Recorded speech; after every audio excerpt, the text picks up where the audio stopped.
اور جب ہم کسی سے ملنے بھی جاتے ہیں سسٹر افشین، جیسے کوئی اپنے پیارے دوست ہے یا کوئی، اور اسپیشلی کوئی اگر بہت کوئی فیمس کوئی سیلیبریٹی ہو یا استاذہ ہی ہو، ہمارا دل چاہتا ہے کہ ہم اچھے طریقے سے تیار ہو کر ان کے سامنے جائیں. تو پھر وین اٹ کمز ٹو اللہ سبحانہ و تعالیٰ، ہم ان کے سامنے کیوں نہ اچھے طریقے سے تیار ہو کر اپنی عبادت کریں. بالکل صحیح کہہ رہی ہیں سسٹر مریم. سچی بات ہے کہ آپ کی باتوں نے نا اس رات کا نقشہ ہی بدل دیا ہے. اب یہ میرے لیے جو ہے نا وہ صرف ایک جاگنے والی رات ہی نہیں ہوگی، بلکہ اللہ سے ملاقات کی رات بن جائے گی انشاءاللہ. بیوٹیفل، یہی مقصد اب ہم ذہن میں رکھ لیتے ہیں. اس سے انشاءاللہ ہم اپنی عبادت میں بہتری محسوس کریں گے. انشاءاللہ. اچھا بتائیں، آپ کے ساتھ ایک بات شیئر کروں میں؟ بڑی پرسنل بات ہے، اور ابھی کپڑوں سے مجھے یاد آئی ہے. جی جی بالکل، وائی ناٹ سسٹر افشین. میں نے جب یہ استاذہ کا لیکچر سنا نا تو میں گئی، میں نے شاور لیا اور اس کے بعد میں نے اپنی وارڈروب کھولی. ٹھیک ہے، میں نے کہا میں بھی اپنا سب سے اچھا لباس پہنوں گی. But I was just so disappointed سبحان اللہ کہ میں نے جب اپنی الماری کھولی نا تو اس میں میرے پاس کافی سارے فارمل کپڑے تھے، مگر میں ان میں سے کسی کو بھی پہن کے کمفرٹیبلی نماز نہیں پڑھ سکتی تھی. وہ کپڑے ٹھیک تھے الحمدللہ اٹ سیلف، مگر کسی کی ایمبرائڈری ایسی تھی کہ اگر میں سجدے میں جاؤں گی تو میری آستینیں جو ہے وہ مجھے تنگ کریں گی، یا کسی کے جو ٹراؤزرز ہیں وہ تھوڑے فینسی ہیں میں وہ نہیں کر سکتی، کسی کا فیبرک ہے. تو پھر سبحان اللہ I ended up in a very comfortable جو کیجول گھر کے کپڑے تھے، مگر میرا دل بہت کر رہا تھا کہ میں کوئی بہت اچھے سے کپڑے پہنوں. بارک اللہ فیک سسٹر افشین، آپ بالکل صحیح کہہ رہی ہیں. It varies culture to culture. کچھ کلچر کے کپڑے ایسے ہوتے ہیں کہ واقعی وہ جو فینسی کپڑے ہوتے ہیں اتنے فینسی ہوتے ہیں وہ کبھی کبھار ہی پہنے جا سکتے ہیں سبحان اللہ. لیکن ایک اور چیز ہم کر سکتے ہیں نا کہ الحمدللہ جو ہمارا سب سے پیارا عبایا ہے، جو ہم نے عید کے لیے یا کسی خاص وقت کے لیے رکھا ہے، وہ بھی ہم پہن کے کمفرٹیبلی نماز پڑھ سکتے ہیں. انشاءاللہ دیٹس اے گڈ آئیڈیا. اچھا مجھے بتائیں کہ اب اتنی تیاری تو ہم نے کر لیا ہے، تو اب اتنی تیاری کے بعد اب ہم کریں گے کیا؟ بہت ہی اچھا سوال ہے سسٹر افشین. میں ایک شارٹ ریمائنڈر سن رہی تھی، کیا میں آپ سے شیئر کروں؟ وائی ناٹ حبیبتی، نیکی اور پوچھ پوچھ پلیز. چلیں مل کر سنتے ہیں. السلام علیکم ورحمۃ اللہ وبرکاتہ. کیا حال ہے سب کا؟ ٹھیک ہے الحمدللہ. الحمدللہ کہ آپ لوگوں کو آج کل رات کو قیام کرنے کا موقع مل رہا ہے اور سبھی لیلۃ القدر کی تلاش میں ہیں. اللہ سبحانہ و تعالیٰ سب کو نصیب کرے اور سب کی دعائیں بھی قبول کرے، عبادات قبول فرمائے. تو یہاں پر ایک سوال پیدا ہوتا ہے کہ کیا لیلۃ القدر کی فضیلت جو ہے اس کا اطلاق سارے نیک اعمال پر ہوتا ہے یا پھر کچھ مخصوص اعمال ہوتے ہیں؟ یعنی لیلۃ القدر میں کوئی بھی نیک عمل کرتے رہیں تو اس کا اجر کئی لاکھ گنا زیادہ ہو جائے گا، یا یہ فضیلت یا یہ بشارت صرف چند اعمال پر ہے؟ تو اس میں آپ دیکھیے کہ شیخ صالح العثیمی ہیں، ایک عالم ہیں بہت بڑے فتویٰ کمیٹی کے. تو وہ کہتے ہیں کہ جو لوگ لیلۃ القدر میں اعمال کی اقسام کے بارے میں بات کرتے ہیں تو وہ کہتے ہیں کہ اس رات میں کیے جانے والے اعمال ان 1000 مہینوں سے افضل ہیں جن میں لیلۃ القدر نہیں ہوتی. یعنی جو لوگ اس بات کو عمومی بنا دیتے ہیں وہ ایک غلطی کا ارتکاب کرتے ہیں. یعنی اس فضیلت کا اطلاق سارے اعمال پہ نہیں ہوتا کہ کچھ بھی کر لو.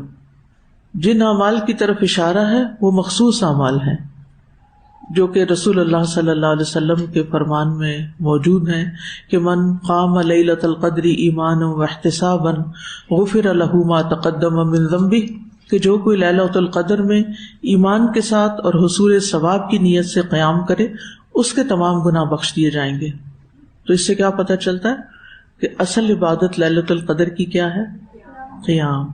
رات کو کھڑے ہو کر، یا اگر کھڑے نہیں ہو پا رہے تو بیٹھ کر زیادہ سے زیادہ نوافل پڑھے جائیں، قیام کیا جائے، قرآن سنا جائے، قرآن پڑھا جائے. تو نماز کے اندر 3 چیزیں ہوتی ہیں نا، ایک قیام ہوتا ہے، ایک قرآن کی تلاوت ہوتی ہے، یعنی قیام ہوتا ہی تلاوت کے ساتھ ہے، اور پھر کچھ دعائیں ہیں. جیسے آج کل آپ نماز کے اذکار سیکھ رہے ہیں تو یہ دعائیں بھی پڑھتے ہیں. آپ سجدے میں دعائیں کرتے ہیں، 2 سجدوں کے بیچ میں دعائیں کرتے ہیں، رکوع میں کرتے ہیں، رکوع سے کھڑے ہو کر کرتے ہیں. اسی طرح ہاتھ باندھ کر سب سے پہلے شروع ہی دعا سے کرتے ہیں اللہم باعد بینی و بین خطایایا. تو 3 اہم چیزیں ہو گئی، قیام ہو گیا، قرات ہو گئی، دعا ہو گئی، ٹھیک ہے. لیکن بعض لوگوں نے اس رات میں کچھ خدمت خلق کے کاموں کو ان عبادات کے برابر قرار دیا ہے. وہ کہتے ہیں جیسے بھوکے کو کھانا کھلانا، بے لباس کو کپڑا پہنانا، بیماروں کا علاج کرنا، غریبوں کو صدقہ دینا، والدین کے ساتھ حسن سلوک کرنا، پڑوسیوں سے حسن سلوک، رشتہ داروں سے تعلقات جوڑنا. تو یہ لیلۃ القدر کے اعمال نہیں ہیں، یعنی یہ اعمال جو لوگوں کو فائدہ پہنچانے کے، یہ لیلۃ القدر کے نہیں ہیں. لیلۃ القدر کے اعمال کیا ہیں؟ قیام اللیل. یہ آپ دوسرے دنوں میں دن اور رات کریں، آپ کو کوئی روکنے والا نہیں، لیکن ہر وقت اور ہر موقع کا ایک الگ کام ہوتا ہے. عربی میں ایک محاورہ ہے، لِكُلِّ مَقَامٍ مقال. ہر موقع کی مناسبت سے کوئی بات ہوتی ہے، یعنی اور وہ بات اسی موقع کی مناسبت سے ہی کرنی چاہیے، کیونکہ اگر وہ موقع کی مناسبت سے کی جائے تو وہ خوبصورت ہوتی ہے، اس کا فائدہ ہوتا ہے. اور اگر بے موقع کی جائے تو وہ جیسے پنجابی میں کہتے ہیں نا کہ ویلے دی نماز کویلے دیاں ٹکرا. تو یعنی اصل نماز کیا ہے؟ جو وقت کے اندر ادا کی جائے. تو اصل عبادت ليلۃ القدر کی کیا ہے؟ قیام. بس ایک لفظ اگر یاد رہے نا، قیام. اور آپ کا سارا فوکس اسی پر ہی ہونا چاہیے کہ ان راتوں میں زیادہ سے زیادہ نوافل ادا کرنے ہیں، اور اس میں بھی تعداد کی زیادتی نہیں مقصود. اصل کیا ہے؟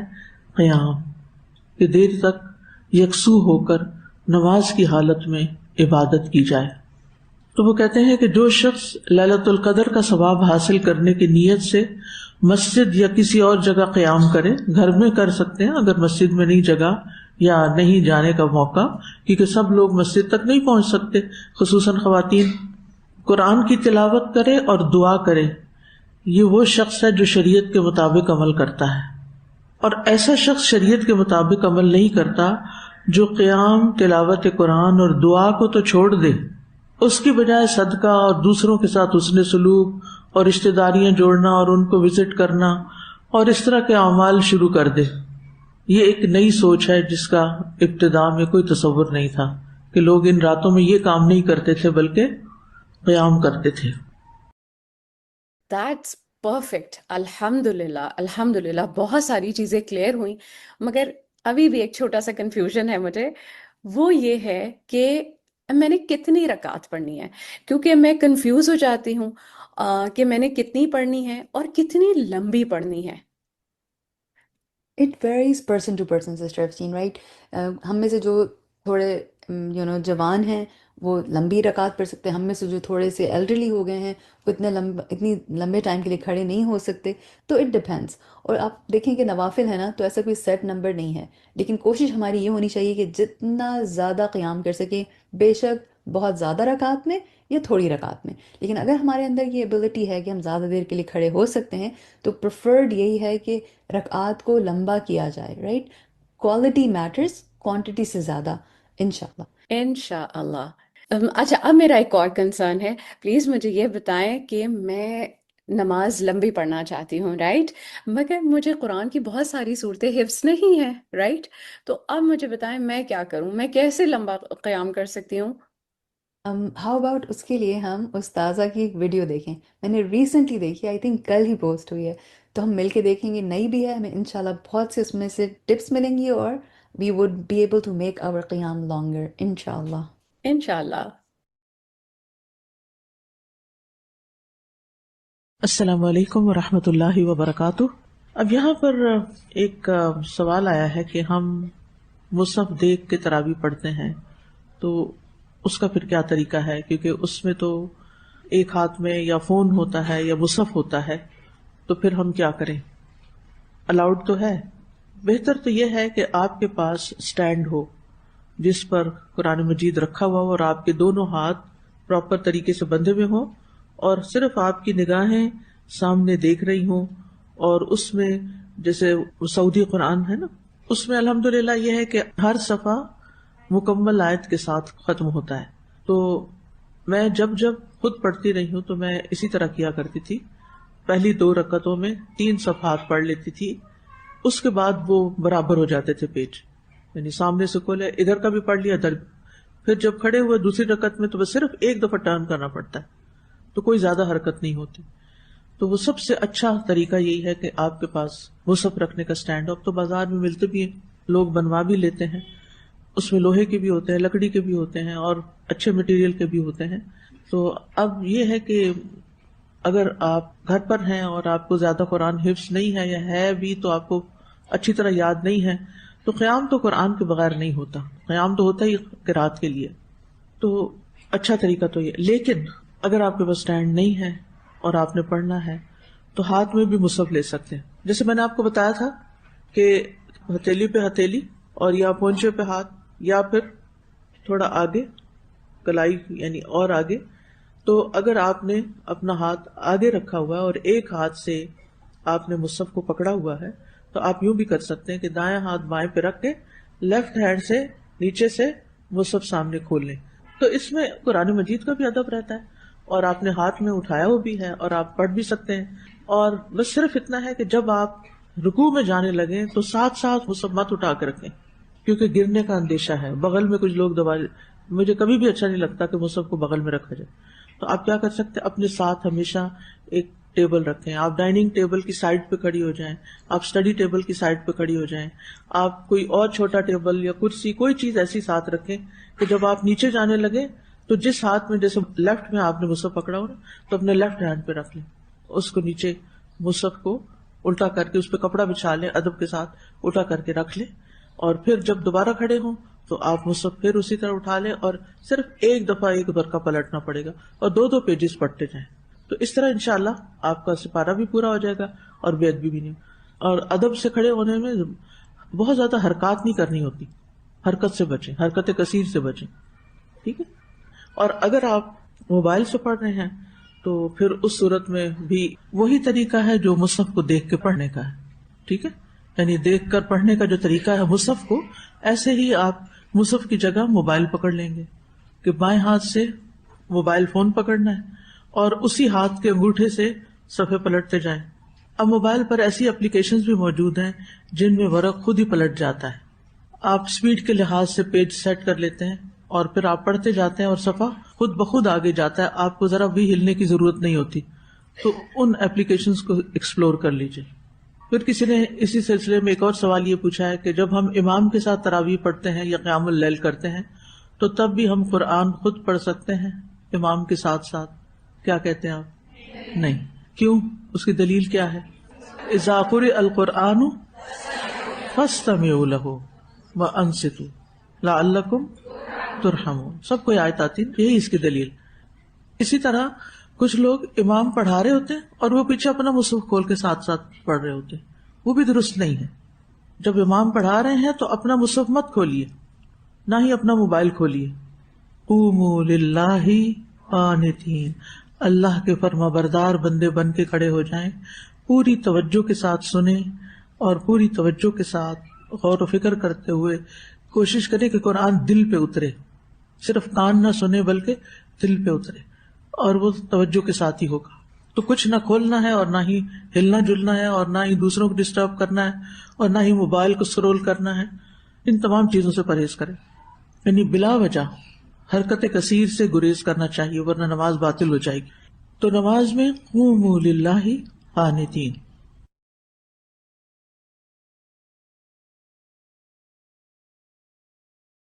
اوکے, الحمد للہ. اس میں تو مجھے بہت ساری چیزیں کلیئر ہو گئی ہیں الحمد للہ.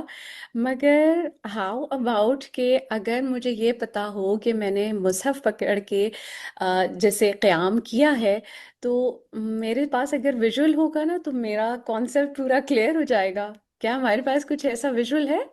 الحمدللہ آن لائن نے بہت پیاری چھوٹی سی بریف شارٹس ویڈیوز بنائی ہوئی ہیں, شارٹس کہہ لیں ریلز کہہ لیں, تو انشاءاللہ میں آپ سے وہ شیئر کرتی ہوں. میرے ساتھ مل کے دیکھنا چاہیں گی؟ پلیز, بالکل دیکھنا چاہوں گی.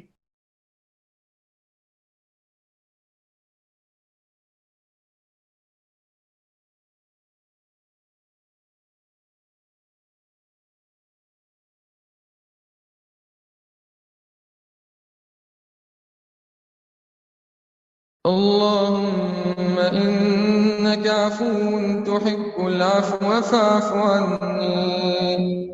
اللهم إنك عفو تحب العفو فاعف عني.